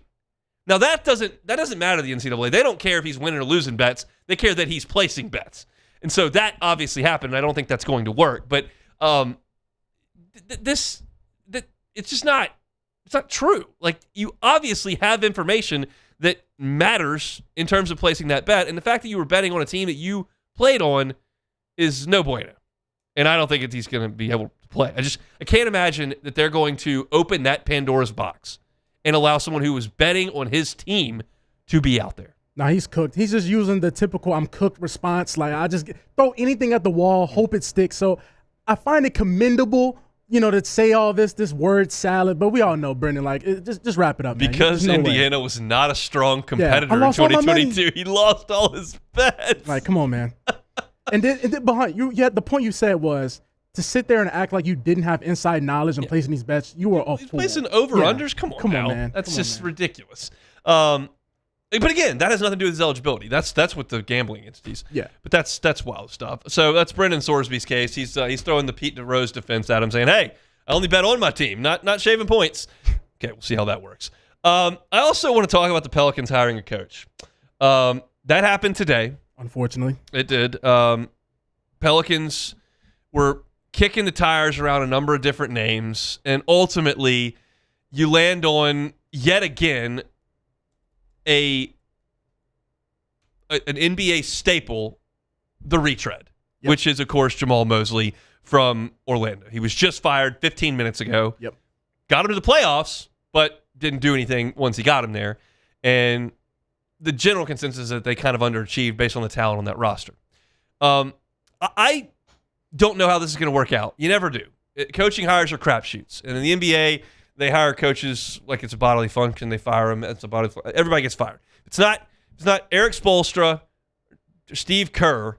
Everybody gets fired. Guys getting fired after winning NBA championships. Yeah, Mike Malone. So it's if you just get it wrong, you just hire the next one. So I'm not here to say whether or not Jamal Mosley is going to do a good job with the Pelicans. We'll see. What I do think is that the process here is flawed. And here's why. I believe, and I'm really not trying to offend you here, Jordan, but I'm just going to call it like it is. The New Orleans Pelicans are among the most irrelevant franchises in American professional sports. Fact. They've never won anything. They don't draw exceptionally well. They don't have a historic facility. They're not an iconic brand. Changed our name. Yeah, it's just, there's not anything to hold on to with the New Orleans Pelicans. And with that, I think you probably need a little bit of a hook to do something really positive. And to me, that hook, that differentiator, that taking a risk would be hiring Rajon Rondo to be the coach. He is different. He's always been a different cat. He played different. He answers questions differently. He looks at the game differently. He's got a strong will. He's got an interesting personality. I think he would have been a risk worth taking. This feels like no, it's not this is just a retread. And it doesn't inspire me at all. It shouldn't. the way how I break it down, the way how I process all this, it just shows me that the direction this franchise is going, that they are committed to just being this 7-8, just as long as you're in the play-in. As long as you're in the play-in, that's the ceiling of this team. Now, I get it. Rajon Rondo doesn't have the coaching experience people want to talk about.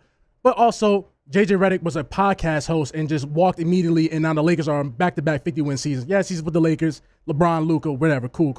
But we all know Rajon Rondo, in his playing career, he was a high IQ player. Yeah. It wasn't like he was never a coach on the court. So to sit there and talk about the experience thing, yeah, all right, cool. That's in one ear, out through the other. But my biggest takeaway is that this franchise has just signaled to everybody they are content with just being the 7, 8, 10. As long as they're in the plan, 45 wins, that's cool. They never want to sit at the table with the big dogs, and I get it. I'm saying Rajon Rondo. But it would have gave me a clearer picture that, okay, it's the future. You have a 19-year-old in Jeremiah Fears. You have a 20-year-old in Derek Queen. We bring in Rondo. They're going to grow with him. Grow as he's learning how to become a head coach. You have time. It's going to give you time. This move signals to me that there is no time. There is no, all right, it's not a rebuild or a retool. The Pelicans are all in again. They're all in trying to make the play-in. The play-in, keep in mind. They're all in trying to make the play-in again. So I'm not sitting there saying Jamal Mosley is a bad head coach. He has success. He's not a bad head coach, but it's uninspiring. We know the ceiling of what a Jamal Mosley is going to do. He's going to get you to the first round, and sayonara. That's about it. But this franchise, that's all they want is the first round. Yeah, it's uninspiring. It's blah. It's vanilla. It's boring. It's just I wanted some juice. Rondo's juice. That would have been a cool thing to have seen. And it may have flamed out terribly. They may have hired a much better coach. They may have done that. But the ceiling doesn't feel very good here with Mosley. I didn't love it. We'll see. They got bigger issues than head coach. They need to retool the roster because it's boring. But then you bring in Jamal Mosley where you're like, all right, we need to compete. So it's like, how can you compete with a roster that has 2 sub-30-win seasons back-to-back seasons? It's so much confusion. That's why I'm just like, hey, man, Taylor came in and asked me earlier. I'm like, at least it wasn't Darvin Ham, but I'm not going to be jumping on my seat for Jamal Mosley, you know. He's a good coach, but he's not like, oh, my gosh. Meh. It is what it is. That's Pelicans talk. That's Brendan Sorsby gambling talk. We've also hit Israeli basketball talk today. We've done some SEC tournament talk today. We've hit a lot of different things. We'll close it out coming up next. The Hunt Palmer Show. Fabry Chevrolet GMC, FabryChevrolet.com. FabryChevrolet.com is that website. Looking for a new SUV? Fabry Chevrolet GMC's got them. They got your Chevy Tahoes. They got your Chevy Suburbans. They got GMC Yukons, Denali's, trying to load up the crew for a family road trip. Need a big SUV for it. Go check them out at FabryChevrolet.com. They're happy to help you. You can start your buying experience at FabryChevrolet.com, but go see them Highway 61 in St. Francisville. You'll have a great buying experience. If you're in Baton Rouge, it's a hop, skip, and a jump just up Highway 61 north of town. It's even closer, and you're going to get a first-class experience with the folks at Fabry Chevrolet GMC. Maybe there's a new grad in your family that needs a new ride. They've got new and certified pre-owned vehicles at Fabry Chevrolet GMC. Check it out online, FabryChevrolet.com. Go see them Highway 61 in St. Francisville. Fabry Chevrolet GMC. If your office is experiencing performance issues like slow networks, jammed printers, or disappearing files, Advanced Office Systems may be right for you. With powerful IT solutions, print management, document imaging, and security systems, they help offices regain confidence naturally. Side effects may include uncontrollable efficiency, smoother workflows, and a sudden burst of office joy. Say goodbye to those emotional breakdowns in the supply closet and get back on track with Advanced Office Systems. Transform your living space with Lacoste & Young Remodeling and take your home from outdated to outstanding. Redefine your kitchen for the ultimate culinary experience or elevate your daily routine with a spa-worthy bathroom retreat. Our skilled team brings 3D modeling to life to ensure your vision becomes a reality. We believe luxury should be accessible and offer tailored solutions to fit your budget without compromising quality. So contact us today for a free estimate. Lacoste & Young Remodeling, providing perfect solutions for your dream home. Every Raising Cane's chicken finger is marinated, battered by hand, and cooked to order to perfection. We don't have heat lamps, because when you make it right, you can taste it in every bite. Raising Cane's chicken fingers, one love. Man, Age is just a number. Don't let it dictate how you feel. Goodwood Men's Sexual Wellness has anti-aging services that can help you look and feel your best. Visit yourgoodwood.com and discover a renewed sense of vitality. At Bayou Automotive, we believe in a sales process that puts you first. We want you to experience an easy purchase with clear pricing and great service. Let Bayou Ford and Bayou Chrysler Dodge Jeep Ram be your trusted partners in finding your perfect vehicle. The crew at Bayou Automotive is going to do right by you. Hi, this is Beth Serena. Welcome to my pool.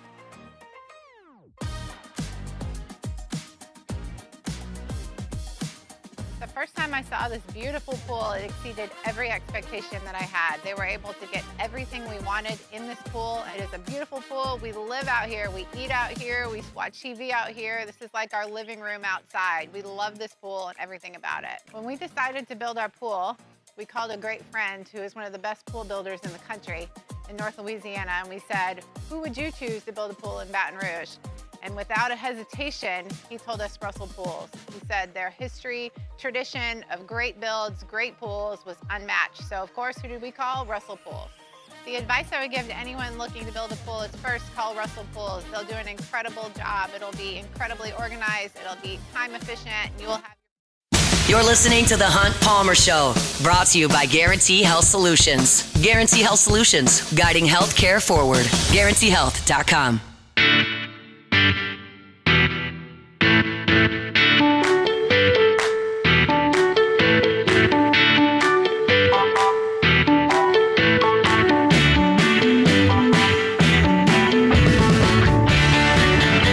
Love telling you about Guarantee Health Solutions every single Monday. Rachel Fricky and her team just do an awesome job over there. If you're in the healthcare space, whether you've got an urgent care, dental office, medical clinic, you got a hospital, Guarantee Health Solutions is guiding healthcare forward, and they do that by helping out with patient experience. And Rachel started this business based on a personal experience. Her mother was diagnosed with cancer, and Rachel was there every step of the way during her time in the healthcare system, and noticed it was impersonal, noticed that it was uncomfortable, and she felt like, based on her background in hotels, that she could take her hospitality background and help healthcare institutions with patient experience.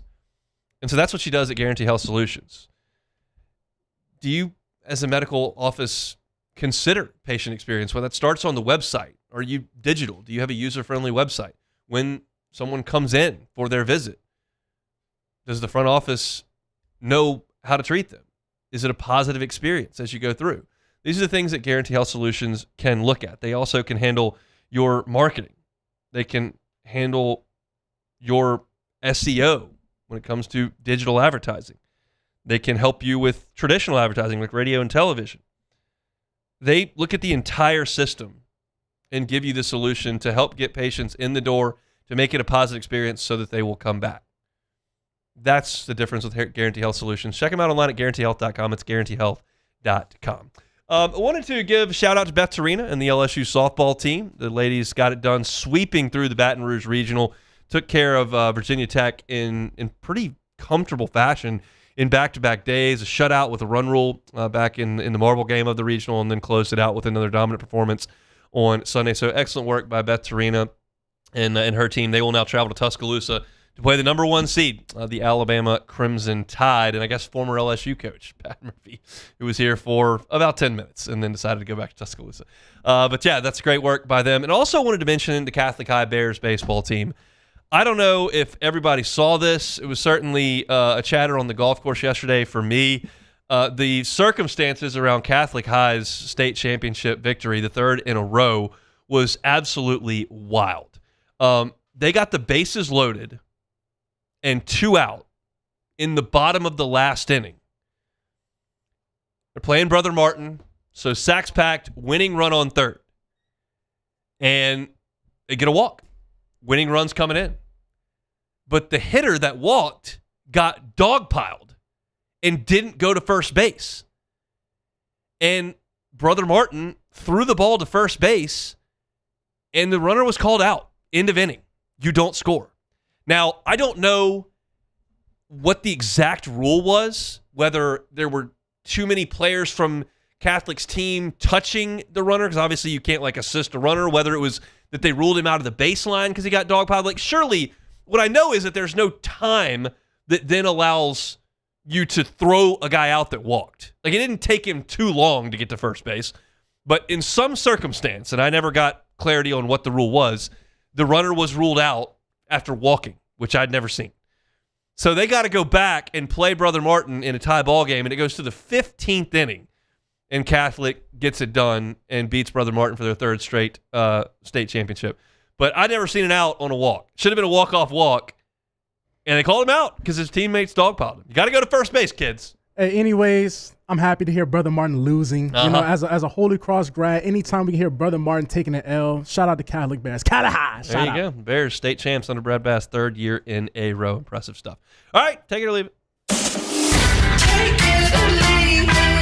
Take it or leave it. Take it or leave it. Today's hottest stories in sports, news, and sometimes even Hunt's life. The question is, will he take them or leave them?